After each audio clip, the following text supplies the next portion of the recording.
నమస్తే, welcome to astro time. వాస్తు పైన మనకు అనేక సందేహాలు ఉంటాయి. అలాంటి సందేహాలని మన వాస్తు శిల్పి మాచర్ల ప్రవీణ్ కుమార్ గారిని అడిగి తెలుసుకుందాము. సార్ నమస్కారం. నమస్కారం అమ్మ. సార్, ఒక ఇంటికి వాస్తు ఎలా చూడాలి? మంచి క్వశ్చన్ అండి ఇది. ఫస్ట్ క్వశ్చన్, ఇంటికి వాస్తు సమగ్రంగా చూడాలంటే 4 అంశాలను చూడాలండి. నేను సింపుల్ ఫార్ములా ఒకటి చెప్పాను, నైని. ఓకే. నీ అంటే ఫస్ట్ నీ వచ్చేసి నిర్మాణము, ఇది నిర్మాణం గురించి ఎక్స్ప్లెయిన్ చేస్తుందండి. సెకండ్ నీ వచ్చేసి నియమాలు, నై వచ్చేసి నైసర్గికము, ఇంకో నీ వచ్చేసి నిర్వహణ. ఈ 4 నైని ఈ ఫార్ములా గుర్తుపెట్టుకుంటే సమగ్రంగా చూసిన ఫలితం వస్తుంది మనకి. నిర్మాణం అంటే జనరల్గా మనకు ఉండే స్ట్రక్చర్. ఇప్పుడు ఇల్లు ఉందనుకోండి, ఇల్లు గురించి మనం ఏం చేస్తాం, ఈ గోడలు ఇవన్నీ చెప్పేది నిర్మాణ శాస్త్రం, నిర్మాణం గురించి చెప్పాలంటే. నియమాలు అంటే ఏది ఎటువైపు, నిప్పు ఎటు ఉండాలి, నీళ్ళు ఎటు ఉండాలి అనేది చెప్పేది నియమాల గురించి. నైసర్గికం అంటే పరిసరాల గురించి, పరిసరాల వాస్తు ఎలా ఉంది, మన రోడ్ ఎలా ఉంది, అటువైపు ఎలా ఉంది, ఇటువైపు ఎలా ఉంది, పరిసరాల గురించి చెప్పి నైసర్గికం. నిర్వహణ అంటే ఇల్లు మంచిగా కట్టావు, బ్రహ్మాండంగా ఉంది, డోర్లు తీయవు, ఊడ్చవు, తూడవవు, ఇవన్నీ ఇలాంటివి ఉంటాయి కదా, ఇవన్నీ ఇందులోకి వస్తాయి, నిర్వహణలోకి వస్తాయి. ఇవి 4 కరెక్ట్ పాయింట్ చూసినప్పుడే మనకు 100% కరెక్ట్ వాస్తు చూడడానికి వస్తుంది. నిర్మాణం గురించి చాలామంది చెప్తున్నారు ఇప్పుడు, ఏమంటే తూర్పు అండి, ఉత్తరం అండి, అందరికీ తెలిసిన విషయం ఇది, కొత్తగా ఏం చేయట్లేదు ఇందులో. నియమాల గురించి మనం దీని మీద ఎక్కువ కాన్సన్ట్రేషన్ చేసాం. నియమాలు ఏమిటి? నియమాలు అంటే జనరల్గా ఏదైనా మనం కారు కొనడానికి వెళ్ళామనుకోండి, కారుకు బాడీ ఉంటుంది, దానికి ఇంజన్ ఉంటుంది. సెకండ్ హ్యాండ్ కారు కొనడానికి వెళ్ళినప్పుడు కార్ బాడీ చెప్పేదంతా నిర్మాణం. నియమాలంటే కారు ఇంజన్ పార్ట్లు ఏముంటాయి అనేది చెప్పేది నియమాలు. ఏంటి ఆ నియమాలు? నైసర్గికం అంటే ఇప్పుడు చెప్పాం కదండి, పరిసరాల గురించి తెలిసింది. నిర్వహణ అంటే మెయింటెనెన్స్. నియమాల్లో ముఖ్యమైనవి నీళ్ళు ఎటువైపు ఉండాలి, నిప్పు ఎటువైపు ఉండాలి, భూమి ఎటువైపు ఉండాలి, వాయువు ఎటువైపు ఉండాలి, పంచభూతాలని ఏ స్థానాల్లో ఉంచితే అవి అనుకూలంగా ఉంటాయి, వ్యతిరేక స్థానాల్లో ఉంటే ప్రతికూలంగా ఉంటాయి. ఇదే నియమాల గురించి చెప్పడం. ఈ పాయింట్ చాలా ముఖ్యమైనదండి ఇది. దీని మీద ఎవరు కాన్సన్ట్రేషన్ చేయలేదు, ఇప్పటివరకు ఎవరు ఈ విషయాన్ని చెప్పలేదు. మీరు జనరల్గా ఇప్పుడు నిర్మాణం ఉందనుకోండి, కొత్త వాస్తులు కొత్త విషయాలు వస్తుంటాయి. మెట్లు వచ్చాయి, మొన్నటిదాకా బాత్రూమ్స్ వచ్చాయి, ఇంట్లోకి వచ్చి చేరినాయి. తర్వాత ఇప్పుడు ఏమైనా లిఫ్ట్ పెట్టుకుంటున్నారు.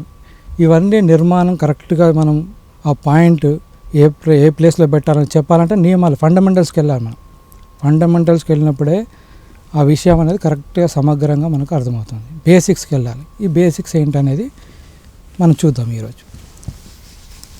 నియమాల్లో ఫస్ట్ చాలామంది ఏం చేస్తారంటే తూర్పు ఇటని చూపిస్తున్నారు, నేర్చుకునేటప్పుడు తూర్పు వైపు పెట్టుకుందాం. ఇది పడమర, అంతేనా? తూర్పు అంటే పడమర, ఇది ఉత్తరం, ఇది దక్షిణం, ఇది మనం ఇక్కడ ఉన్నాం అనుకోండి, మనకు తూర్పు తెలుసుగా, సన్ను ఇక్కడ వచ్చే డైరెక్షన్ తూర్పు, పడమర అంటే ఇది. ఈ రెండింటి మధ్యలో ఈశాన్యం అని చెప్పారు. ఇది ఆగ్నేయం అన్నారు, ఇది వాయువ్యం అన్నారు, ఇది నైరుతి అన్నారు. ఇది ఒక టిపికల్ ఇల్లు అనుకుందాం మనం. ఇలా ఉంది.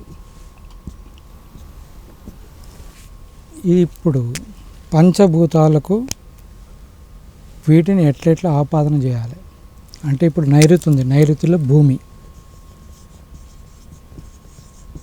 అర్థమైంది కదండి. వాయువు అంటే ఈ పేర్లోనే ఉంది, వాయువు అనేసి. ఇది ఆగ్నేయం అంటే అగ్ని, ఈశాన్యం అంటే నీరు. ఇవి ఈ స్థానాలు ఉన్నప్పుడు శుభ ఫలితాలను ఇస్తున్నాయి. స్థానాలు మారినప్పుడు దీని యొక్క ఫలితాలు డిఫరెంట్గా ఉంటాయి, దుష్ఫలితాలను ఇస్తున్నాయి మనకి. ఇప్పుడు జనరల్గా ఇప్పుడు ఏం చెప్తున్నారంటే, దీనికి ఏమైనా ప్రామాణికత ఉందా? మనం చెప్పేది ఫిజికల్ అంటే భౌతికమైన విషయం. ఆది భౌతికం అనుకోండి, ఆది ఆత్మికము, ఆది దైవికము, మూడు రకాలుగా మనం దీన్ని టాలీ చేసుకుందాం. ఆది భౌతికం అంటే ఫిజికల్ థింగ్లో ఏంటి, భూమి ఎక్కడ పెట్టాము, అగ్ని ఎక్కడ అన్నాం, నీరు ఇక్కడ అన్నాం, వాయువు ఇక్కడ అన్నాం. మధ్యలో ఏంటి? ఆకాశం. మధ్యలో ఇది ఆకాశం. ఇవే పంచభూతాలు. దీనికి ఒక క్రమ పద్ధతి ఉంది. దేనికైనా ఒక క్రమం ఉంది. ఎట్లా అంటే పృథ్వీ, ఆప, తేజో, వాయురు, ఆకాశంలని సంస్కృత వర్డ్ ఉంది. పృథ్వీ అంటే భూమి, అప్ అంటే సంస్కృతంలో అప్ అంటే నీరు, తర్వాత తేజస్, తేజస్ అంటే అగ్ని, వాయువు అంటే వాయువు, ఆకాశం అంటే ఆకాశం. ఇవి ఒక క్రమ పద్ధతిలో ఉన్నాయి. క్రమ పద్ధతిలో ఉన్నప్పుడే ఇవి కరెక్ట్గా పనిచేస్తాయి. అంతేగాని ఫస్ట్ ఏదో అగ్ని చెప్పేసి తర్వాత భూమి అట్లా చెప్పలేదు. పేరు పెట్టడంలోనే మన మహర్షులు అట్లా గొప్ప. ఆగ్నేయం అంటే అగ్ని, వాయువు అంటే వాయువు. ఈ రెండు ఖచ్చితంగా ఈ రెండు వాటి స్థానాల్లో ఉన్నప్పుడు శుభ ఫలితాలను ఇస్తాయి. ఇవి మెయిన్ థింగ్స్. ఎందుకంటే వీటి మీద ఎక్కువ కాన్సన్ట్రేషన్ చేసి చెప్పాను. వీటి వల్లనే ఎక్కువ సమస్యలు వస్తున్నాయి ఇప్పుడు. అందుకని ఇప్పుడు జనరల్గా మనం ఈ భౌతిక విషయంలో ఏం చెప్తామంటే మనం భూమి ఎక్కడ పెట్టుకోండి, అగ్ని ఎక్కడ పెట్టుకోండి అని చెప్పాం. దీన్ని మనం ఇంకో ఆస్పెక్ట్లో చూద్దాం. మనం జనరల్గా మనకి భూమి మీద 70% వాటర్ ఉందండి, 30% భూమి ఉంది. 30% భూమిలో ఇప్పుడు మనకు జనరల్గా ఏం చెప్తున్నారు, ఇట్లా కట్టుకోండి నైరుతి వైపు, ఇది నిర్మాణము, ఇది 30%, ఇది 70% ఓపెన్ స్పేస్ పెట్టండి. ఇది సాధ్యమయ్యే విషయం కాదనుకోండి. ఇటు ఎక్కువ నీరు 70%, 30% ఇదని చెప్పారు. సేమ్ మన బాడీలో కూడా అట్లాగే ఉంటుందండి. 70% వాటర్ ఉంటుంది, 30% మ్యాటర్ ఉంటుంది, హార్డ్నెస్. సేమ్ అంతే. తర్వాత ఇప్పుడు ఇవి పృథ్వీ, ఆప, తేజ, వాయువు, ఆకాశం అని చెప్పాను కదండి. ఇప్పుడు బాడీలో ఎట్లా ఉంటాయంటే ఫస్ట్ మనం నిరూపణ చేయాలి. ఒక ఆది ఆత్మికంగా చేద్దాం దీన్ని.